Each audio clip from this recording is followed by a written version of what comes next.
Muy bien, muy buenas noches, queridos jóvenes.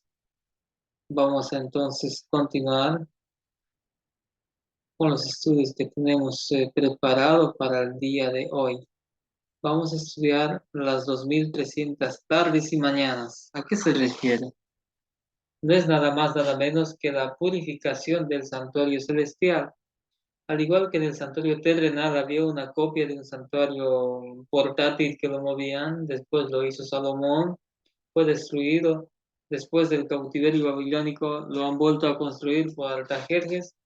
Entonces, en el año 34 ese templo fue destruido, ¿no?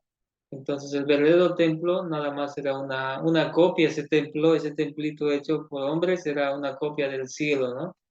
Entonces, en el cielo, entonces, nuestro Señor Jesucristo iba a pasar del lugar santo al lugar santísimo cumpliendo esta profecía, 2300 días. ¿Cuándo se cumplió esto? Se cumplió el 22 de octubre de 1844 esta profecía. ¿Cuándo ha partido de la profecía? En el año 457. ¿Bien? En el año 457 parte esa profecía de los 2300 años, entonces hasta el año 1844. De acá para adelante el santuario será purificado. Vamos a ver, ¿qué nos dice? Hasta 2300 días, hasta 2300 días, ¿ya? Entonces el santuario será purificado. La profecía se dice tardes y mañanas, bueno, podemos entenderlo en el Génesis, ¿no? Fue la tarde y la mañana del primer día, fue la tarde y la mañana del segundo día. Estamos hablando entonces de días, ¿no? 2300 días. La profecía se cuenta día por año, un año por cada día, lo dice Números 14:34, Ezequiel 4:6 también, día por año. La profecía se cuenta día por año. Entonces, estamos hablando de 2300 días. Bien, este es entonces el nacimiento de nuestra iglesia, ¿no? Acá es cuando nace la iglesia. Bien, vamos a entender, esta profecía está dividida en dos, ¿no? Vamos a entender 490 años y 1810.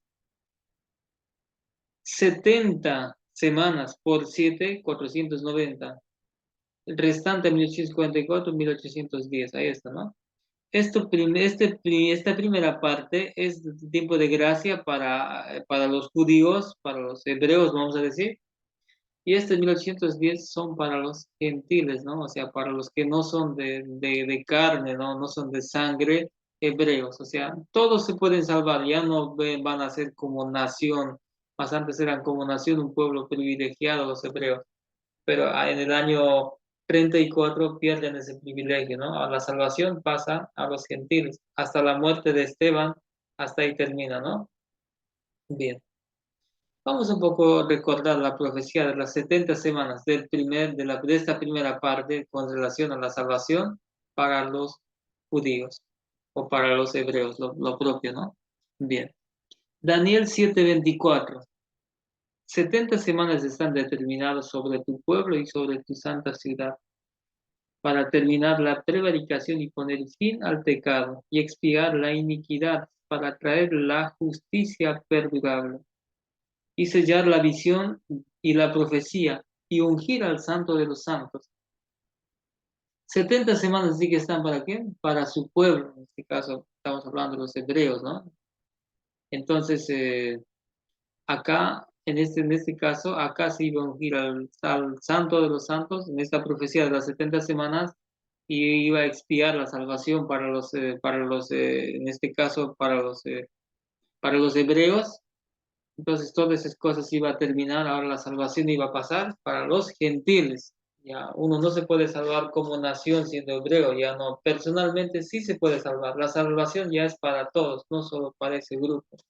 Ese grupo los hebreos tenían la oportunidad para predicar a todo el mundo, no quisieron, ¿no? Solo agarraron el evangelio. Ahora la salvación, ya cuando Jesús muere, en realidad la salvación pasaría para todos, ¿no? El que cree en Cristo entonces puede ser salvo. No necesariamente tenemos que ser hebreos para salvar. Bien, esa es la profecía de las 70 semanas, el tiempo de gracia para los judíos. Bien, vamos a entender un poco más. Sabe pues y entiende que desde la salida de la orden para la restauración y reedificar Jerusalén hasta el Mesías Príncipes habrá 7 semanas y 72 semanas. Bien, 7 semanas y 72 semanas. ¿Desde quién? Desde la salida para la reedificación de Jerusalén. ¿Cuándo pasó eso? Según la historia, en el año 457, el rey Artajerjes, en el libro de Daniel 7:25, nos está mostrando, acabamos de leer, en el año 457, por historia, entonces el rey Artajerjes entonces ordena a que vuelvan el pueblo hebreo del cautiverio babilónico, porque eran prisioneros de guerra, para que vuelvan a su pueblo, a Jerusalén. ¿Para qué? Para restaurar Jerusalén. Hemos entendido, el primer cómputo habrá 7 semanas, dice, hasta la construcción, dice, de Jerusalén, las murallas y el santuario, ¿no? Acá, en el año 408, entonces se ha completado, ¿no? Estamos hablando 49 años. Del año 457 al año 408, 49 años entonces han sido construido entonces el templo y las murallas, ¿no? Bien. Después nos hablaba la siguiente parte, en el mismo 25, habrá 62 semanas hasta el Mesías príncipe, decía, ¿no? Bien. Acá entonces, 62 semanas por 7, 434 años entonces, desde el año 408 hasta el año 27, este es antes de Cristo y este es después de Cristo ya. Hasta el año 27 entonces habrá un tiempo de 434 años que Jesús se iba a bautizar en el año 27, esa decía la profecía. Lo dice en el libro de Mateo 3:16, el bautismo de Jesús, ¿no? Justamente en el año 27. Hasta ahí se cumple 62 semanas, o también podemos decir 62 por 7, ahorita lo vamos a calcular cuánto es. Aquí están, 434, ¿no? 434. 434, este sería 62 semanas, equivaldría a 434 años. Y también las 7 semanas equivaldría a 49 años. 49 y 62. Bien. Sigue diciendo la profecía, y por otra semana confirmará el pacto con muchos, y a la mitad de la semana hará cesar el sacrificio y la ofrenda. A la mitad de una semana. Entonces, la semana, ¿cuántos días tiene? Una semana tiene 7 días. 1 por 7. Acá está, ¿no? 1 por 7, 7. 7 años. A la mitad de la semana sería 3 años y medio. Entonces, en este caso lo vamos a sumar a los 27. En este caso lo vamos a sumar 3 años y medio, porque a la mitad de la semana hará cesar el sacrificio. En el año 31, entonces, Cristo muere. Y completada la semana, terminará la profecía de las 70 semanas. 70 por 7 por día por año. 70 por 7, 490 años. Entonces en este caso, 70 por 7, 70 por 7, 490. Los 490 años entonces estaría concluyendo en el año 34 con la muerte de Esteban. Del año 457 al año 34 después de Cristo, antes de Cristo, después de Cristo, se cumple la profecía de las 70 semanas. Bien. Dijimos día por año, 2300 días. Entonces, lo restamos esta cantidad, 490 años, habría un restante de 1810 años. 1810 años, entonces, acá el Papa hizo lo que quiso, ¿no? El cuerno pequeño. Bien, eso es hasta el año, vamos a decir, hasta el año 1798 hizo lo que quiso. Acá, de acá para adelante, va de forma pasiva, ¿no? Desde el año 1798, la Roma papal, Roma imperial, de ahí pierde el poder, ahora de forma pasiva sigue atacando, ¿no? Bien, eso es estas profecías entonces de las 70 semanas y también de los 1810 años. Bien, entonces hasta 2300 tardes y mañanas luego el santuario tenía que ser purificado. Vamos a entender un poquito más. Dentro de esas profecías también ha pasado lo siguiente. Hay dos profecías más adelante, más detalles lo vamos a entender. Bien. Entonces dice en el libro de Mateo 24-29, o sea, antes de que el santuario sea purificado en el año 1844, estamos hablando, enseguida después de la tribulación de aquellos días, nos dice, el sol se oscurecerá, la luna no dará su resplandor, las estrellas caerán del cielo y los poderes de los cielos serán sacudidos. Estas manifestaciones entonces, estamos hablando del sol, la luna, las estrellas y el terremoto más, todas esas manifestaciones van a ser antes del tiempo del fin. Eso es lo que Cristo respondió a sus apóstoles. El terremoto pasó entonces, ocurrió en el año del 1 de noviembre del año 1155, antes del paso del lugar santo al lugar santísimo del Señor Jesucristo. El oscurecimiento del sol, lo propio en 1680. La caída de las estrellas, lo propio en 1833. Eso está en la historia, lo pueden revisar en internet, en los libros, ¿no? Entonces, después de aquellos, en el año 1833, entonces, Guillermo Miller ya comienza a predicar el primer ángel, ¿no? ¿Por qué decimos que Guillermo Miller lo consideramos como ángel? Porque lo dice, ¿no? Los tres ángeles de Apocalipsis 14 representan a aquellos que aceptan la luz de los mensajes de Dios y salen como agentes suyos para pregonar la amonestación a toda la anchura y longitud de la tierra. Entonces, estos tres mensajes angélicos representan a personas que reciben el mensaje y salen a pregonar. La predicación del Evangelio no ha sido encargada a los ángeles, sino a los hombres. Entonces, son hombres que han salido a predicar. Entonces, cuando se termina la última manifestación en el año 1833, Guillermo Miller en ese momento sale a predicar el primer mensaje angélico. Entonces, entendiendo que esos ángeles son personas, entonces nos dice el primer mensaje angélico. Entonces vi otro ángel que volaba por el cielo con el evangelio eterno para predicar a los moradores en la tierra, a toda la nación, tribu, lengua y pueblo. ¿Qué decía este primer ángel? Reverenciad a Dios y dadle honra, porque ha llegado la hora de su juicio, y adorad a aquel que hizo los cielos y la tierra y a mar y las fuentes de las aguas. Esto es lo que predicaban. ¿Quién empezó a predicar en el 1833 hasta el año 1843? Guillermo Miller. En el año 1833, Miller recibió de la Iglesia Bautista, de la cual recibió, dice, una licencia que le autorizaba a predicar. Guillermo Miller era bautista, no era adventista. Entonces la Iglesia Adventista todavía no existía. La Iglesia Adventista nace de las iglesias protestantes, queridos hermanos. Bien, acá Miller era bautista, él entendió esta profecía. Guillermo Miller, ¿quién era? Era, dice, un agricultor. A la edad de 34 años, el Espíritu Santo obró en su corazón y le hizo, dice, sentir su condición de pecador. Ahí está, ¿no? Ahí entonces él empezó a predicar el Evangelio. Cuando en el año 1833 dijimos, empezó a predicar el primer mensaje angélico. ¿Por qué? La condición de las iglesias protestantes, ¿cómo estaban en ese tiempo? Estaban llenos de orgullo, llenos de formalismo, se enfriaron el amor por Cristo y la fe de su venida, ya no creían que Cristo iba a venir, absorbidos por la mundanalidad, se volvieron al mundo en realidad. Así estaban las iglesias protestantes, los que un día habían protestado en contra del sistema papal que había abusado tanto, ahora estaban normal, estaban en su confort.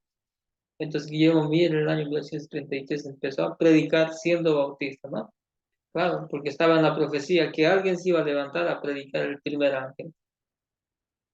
El objetivo de la predicación de este primer ángel, con este movimiento también se dice ángel, en este caso, era su objetivo una gran obra de reformar. Esa era su obra de reformar, esa era la obra de reformar, desde este caso, a las iglesias protestantes. Debía realizarse para preparar a un pueblo que pudiese subsistir en el día de Dios. Entonces, Cristo iba a pasar al lugar santísimo. Acá en la tierra tenía que tener un pueblo que también observe que Cristo está pasando de una forma espiritual al lugar santísimo. No había ese pueblo. Que yo, mira, estaba predicando, estaba preparando con este mensaje angélico, ¿no? Con este primero. Este mensaje fue rechazado, no lo aceptaron. Muchos lo intentaron hasta incluso matar, ¿no? Entonces, lo quisieron perseguir a Guillermo Miller, lo persiguieron en realidad a Guillermo Miller y a sus colaboradores, hicieron circular calumnias para perjudicar su influencia. Eso es lo que hicieron, ¿no? Aceptado por una minoría, como siempre, pocos que la recibieron, en este caso, este mensaje del primer ángel, entonces ellos ya llegaron a formar parte también para predicar el segundo mensaje angélico, porque no queda ahí, ¿no? Y los que quedaron en esta condición, en este caso vamos a decir, de no aceptar estas iglesias protestantes, se convirtieron en Babilonia, porque eso dice el segundo mensaje angélico. Y el segundo ángel le siguió diciendo, ha caído Babilonia. ¿Quién ha caído? Las iglesias protestantes que no aceptaron la amonestación de adorar a Dios, aquel que hizo los cielos y la tierra. En este caso tenían que observar, prepararse para la segunda venida. No quisieron, ¿no? Porque ha dado de beber a todas las naciones el vino de su fornicación. Bien. Como resultado del primer ángel, entonces surgió el segundo ángel, ¿no? Ahora, en este caso, ¿de qué cosas tenían que salir? De las malas teorías que tenían, porque el sistema estaba totalmente manchado, porque Babilonia nada más quiere decir confusión. Las confusiones eran la creencia que el domingo es el verdadero día del reposo, día del Señor, ¿no? Esa es una gran mentira. La inmortalidad del alma, otra gran mentira. La creencia del tormento entero, otra mentira. La creencia de los muertos, que los muertos se encuentran en un estado inconsciente, en un estado consciente, diré. Los muertos se encontraron en un estado consciente, es una gran mentira. Ahí hasta con argumentos y todo, ahí tiene bastante. Les voy a compartir ese material. La creencia de que las personas después de morir van inmediatamente al cielo es una gran mentira también. La creencia de que la Biblia no es de origen divino. Todas esas mentiras en realidad estaban confundidas las iglesias caídas en ese tiempo. De ese sistema se estaba sacando Guillermo Miller con el primer mensaje angélico a salir de esas malas costumbres. El segundo mensaje estaba formando un nuevo movimiento, estaba saliendo de las iglesias protestantes. Guillermo Miller no era adventista, Guillermo Miller era bautista, ¿no? De todas las iglesias estaba sirviendo entonces, a la luz del lugar santísimo tenían que salir de todas esas costumbres, ¿no? La creencia de la evolución, había creían también, los falsos milagros, niegan la divinidad de Cristo y del Espíritu Santo, las falsas interpretaciones sobre Satanás, porque dice que Satanás no es un ser personal, dice que es todo solamente los que mienten. Vamos a ver qué dicen. Otro sutil y perjudicial error, ¿no? Que está difundiendo rápidamente, consiste en creer que Satanás no es un ser personal, que su nombre se emplea en las Santas Escrituras únicamente para presentar los malos pensamientos y deseos de los hombres. Mentira, no solo son los malos pensamientos, no, Satanás es una persona que tiene sentimiento, emoción y voluntad. Satanás tiene su propia decisión diabólica. Es una persona que influye a hacer cosas malas. Si pensamos que Satanás no es un ser personal, entonces estamos equivocados, es una doctrina satánica, ¿no? Las falsas interpretaciones sobre la segunda venida de Cristo. Cristo, ¿cómo va a venir por segunda vez? Cristo va a venir por segunda vez, va hasta medio siglo, de medio siglo nos va a llamar, nos va a llevar al milenio, del milenio va a volver a bajar, esta vez pisa tierra. Entonces, de esta vez pisa tierra, entonces ahí sí son juzgados todos los malos, pero las malas interpretaciones andan hablando del rapto secreto y demás, que no tienen un fundamento legal bíblico, ¿no? La creencia de que no hay necesidad de orar, eso está en un pensamiento, una doctrina que no es bíblica, ¿no? La creencia de que nada importa lo que crean. Bien, todas esas creencias entonces tenían que salir. El primer mensaje aclaraba, el segundo mensaje, si sigues con esas cosas, uno se convierte en Babilonia. Babilonia ya había caído en el año 1798, la Iglesia Católica. Acá Babilonia se estaban convirtiendo los que no estaban aceptando este mensaje. Y ahora el tercer mensaje, un tercer mensaje, ¿qué nos dice? Ese tercer mensaje se da en el año 1844. Esto es ya el mensaje del tiempo del fin, ¿no? O sea, es el mensaje del pueblo adventista que con este mensaje en realidad ha salido, ¿no? de Babilonia para formar un movimiento. Entonces, pero la iglesia adventista nace de las iglesias protestantes. Apocalipsis 14, 9 al 12. Y el tercer ángel le siguió diciendo a gran voz, si alguno adora a la bestia y a su imagen, vamos a decir la bestia, vamos a decir que es la iglesia católica, la imagen, los falsos protestantes que han copiado las doctrinas de la iglesia católica, y recibe su marca en su frente, en su mano. Este también beberá el vino de la ira de Dios, vaciado puro en la copa de su ira y será atormentado con fuego y azufre ante los santos ángeles y ante el Cordero. Y el humo de su tormento sube para siempre jamás. Y los que adoran a la bestia y a su imagen, bien clarito, ¿no? A la bestia y a su imagen, entonces recibirán, dice, la marca de la bestia. Aquí está la paciencia de los santos, los que guardan los mandamientos de Dios. El grupo de Dios, el grupo del pueblo de Dios escogido, son los que guardan los mandamientos y tienen la fe de Jesús. Y los demás son parte de la bestia o parte de la imagen. Solamente hay dos grupos, de la bestia o de la imagen. O tal vez queremos ser de los santos, ¿no? Los que guardan los mandamientos de Dios. Aquí está la paciencia de los santos, los que guardan la ley. Entonces hay un grupo, ¿no? Un grupo de fieles. Bien. El tercer mensaje entonces ese delimita, ¿no? ¿Quiénes son el pueblo de Dios?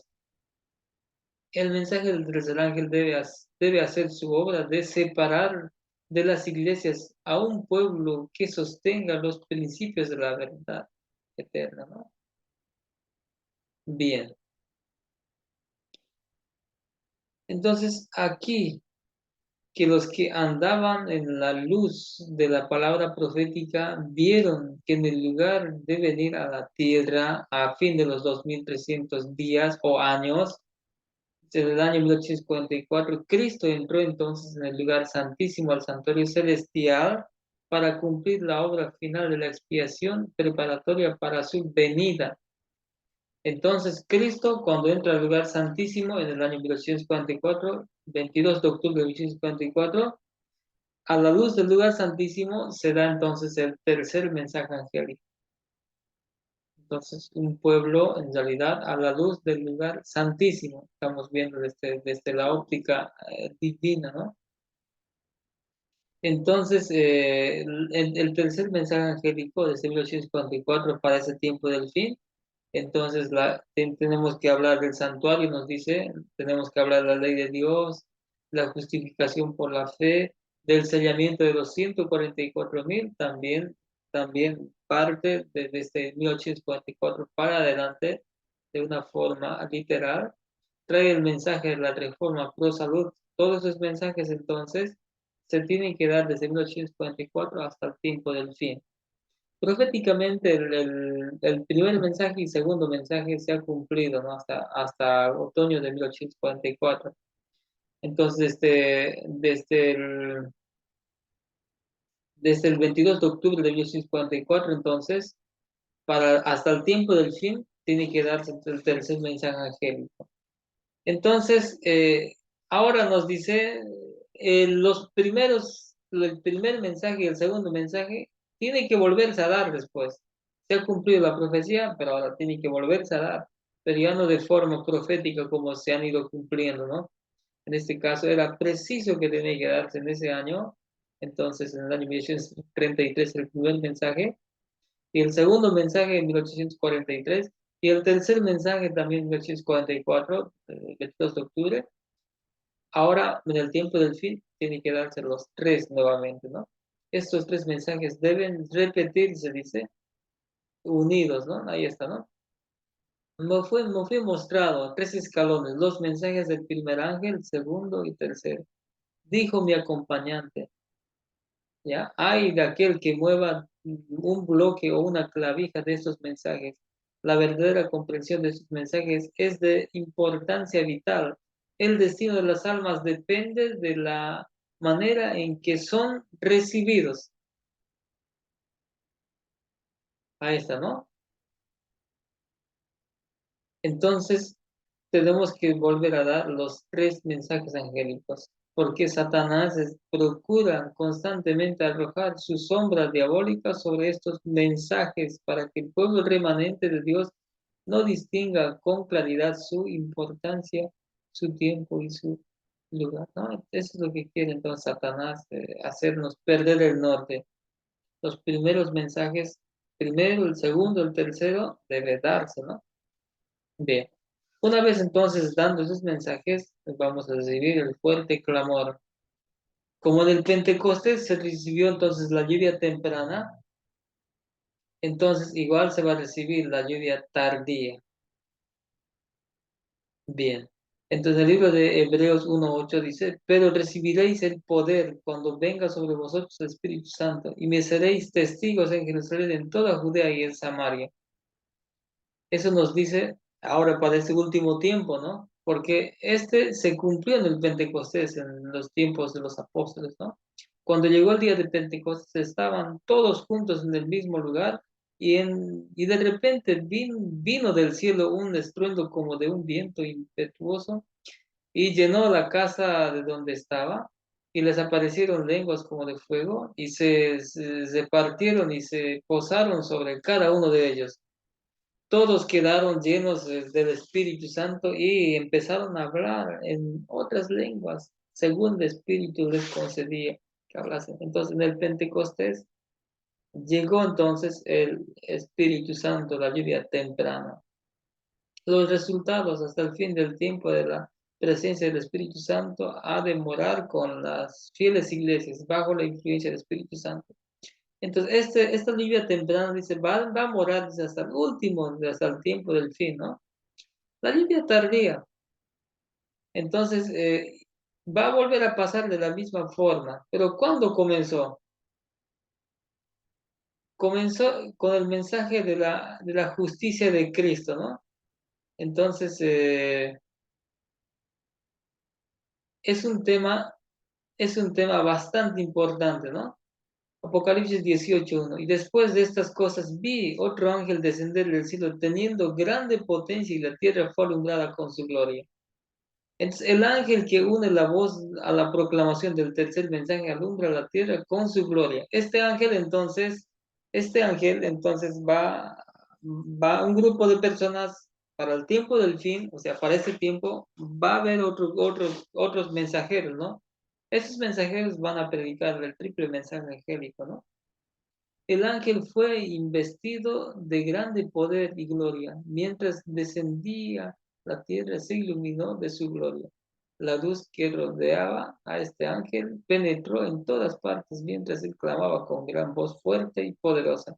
Caído es Babilonia la grande, y es hecha habitación de demonios y guarida de todo espíritu inmundo y albergue de toda ave sucia y aborrecida.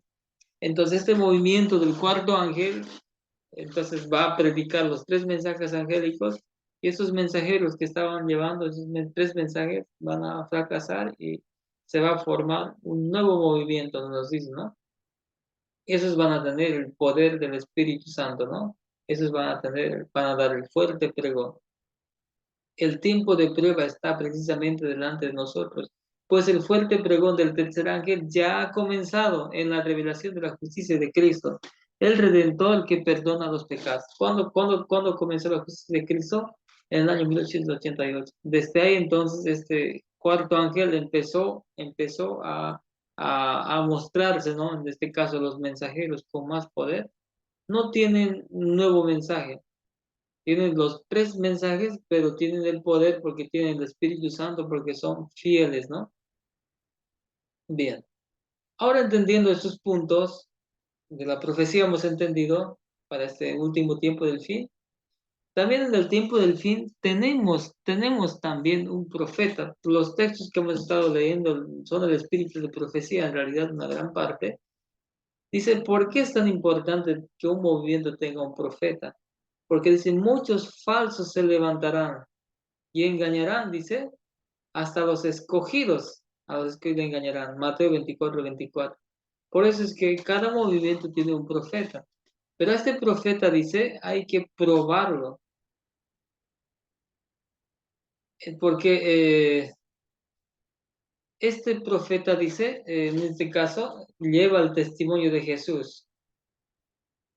Y el testimonio de Jesús dice que es el espíritu de la profecía. Por eso dice Apocalipsis 2:17, entonces el dragón se airó con la mujer y fue a combatir al resto de los hijos, los que cuales guardan los mandamientos de Dios. El dragón, entonces estamos hablando de Satanás, se aira contra entonces este movimiento que observan la ley de Dios, que predican el triple mensaje angélico, ahora y que son del cuarto movimiento, en este caso ya del cuarto ángel. Entonces, este movimiento tienen el testimonio de Jesús y dice, tienen el testimonio de Jesús. El testimonio de Jesús es el espíritu de la profecía. Tienen el espíritu de la profecía. Esta profecía, entonces, este profeta de Dios, entonces, hay que probarlo, porque cada movimiento hemos entendido que tiene sus profetas, ¿no? Dios siempre ha querido comunicarse con la humanidad a través de sus agentes divinos, a través de los profetas, de las sagradas escrituras, de la naturaleza. Porque sin profecía el pueblo se desenfrena. Entonces Dios tenía que mandar de alguna parte para que el pueblo se oriente, ¿no? Después del gran chasco de 1644, el pueblo quedó un poco tambaleante y ahí es cuando se levantó un profeta, ¿no? Dice, nada hace el Señor, el Eterno, sin revelar su secreto a los siervos, los profetas. Entonces, ahí está, ¿no? Tiene que tener un profeta. El Señor nos ordenó probar a los espíritus, a los profetas, ¿no? Amados, nos dice, ¿no? No creáis a todo espíritu, sino probad si los espíritus son de Dios, porque muchos falsos profetas han venido. Eso es en el tiempo del bien. Muchos falsos hay. Y los espíritus de los profetas estén sujetos a los profetas de la Biblia. Si dice que es un profeta de Dios, bueno, hay que sujetarse a ¿qué dice la Biblia? A la ley y al testimonio, a la ley de Dios y al testimonio. Si no hablasen conforme a esto es porque no les ha amanecido. Estos profetas de Dios, o sea, de la Biblia que vemos, si un profeta se levanta, tiene que amar y guardar los mandamientos de Dios. Si no guarda a la ley y al testimonio, si le dijeron esto, porque no los ha amanecido, porque son del diablo, no pueden ser de Dios, porque nos dicen muchos falsos profetas se han levantado. Vamos a ver, mucho cuidado. Sus predicciones de esos profetas se cumplen. Su vida armoniza con las enseñanzas de los profetas. Presenta el mensaje sin temor. Todas estas profecías, ¿no? Intercede por su pueblo, será arrobado en visión aún en presencia de los testigos. ¿Qué pasaba? ¿Qué pasaba con Daniel? Son manifestaciones de los profetas. Solo yo, Daniel, vi aquella visión. No la vieron los hombres que estaban conmigo, sino que cayó sobre ellos un gran temor y huyeron y se escondieron. Cuando Daniel manifestó, dice, todos vieron y se escondieron porque se presentó una manifestación terrible en presencia de testigos. Se presenta Hechos 9:7-8. Los hombres que iban con Saulo se habían detenido atónitos porque había oído la voz. ¿Quiénes han oído la voz? Los hombres han oído también, pero no habían visto a nadie, pero oían la voz. Entonces, eran manifestaciones en realidad, ni siquiera personas públicas, ¿no? Que el Señor les hacía. Con frecuencia son rodeados con un fulgor de luz. Yendo por el camino, al acercarse a Damasco, de repente lo cercó un resplandor de luz en el cielo y cayó en tierra. Y oyó una voz que le dijo, Saulo, Saulo, ¿por qué me persigues? ¿Se dan de cuenta? Entonces no solamente él tiene que escuchar, pueden escuchar a otros. Se coloca siempre del lado de la verdad, advierte el peligro, soluciona problemas doctrinales, jamás retira su testimonio ni lo anula. Por medio de Dios les comunica su palabra. ¿Por medio de qué? En medio de sueños, visiones, también de forma presencial. Eso nos dice en el libro de Job, ¿no? Hay bastantes textos para confirmar. En la historia ha existido mujeres profetizas. Hemos entendido, en el tiempo del fin se levantarán falsos profetas y también se van a levantar. Un verdadero profeta que va a conducir al pueblo. Los demás son puros falsos. Por eso les hemos probado ya. Ahora, ¿habrá profetizas? Sí. En la Biblia nos muestra profecías María y las hermanas de José, Débora, Hulda, Joadías, Ana, las cuatro hijas de Felipe, ahí está, ¿no? Por eso en el tiempo del fin tenemos un profeta, una profetisa que en este tiempo nos está guiando a través de sus escritos, pero todo tiene una absoluta armonía con la palabra de Dios. Ahí está la hermana Elena Harmon de Fay. Entonces, todas las profecías, de la forma como lo hemos comprobado los profetas, todos esos puntos se cumplen, ¿no? Guarda los mandamientos de Dios. Hay una armonía absoluta con la Biblia. Todas las manifestaciones que ella ha recibido, todo está en armonía con las santas escrituras, ¿no?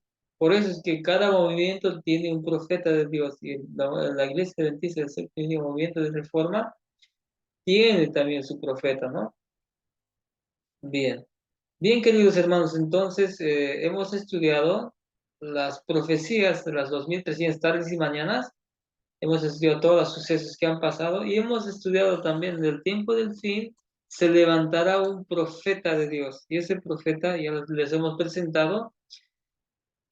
También hemos entendido el nacimiento de la iglesia adventista. Nace entonces en el año 1844 a la luz del lugar santísimo, ¿no? Ahí es en realidad, ahí es el pueblo de Dios. Nosotros, el movimiento de reforma, nos fijamos netamente ahí.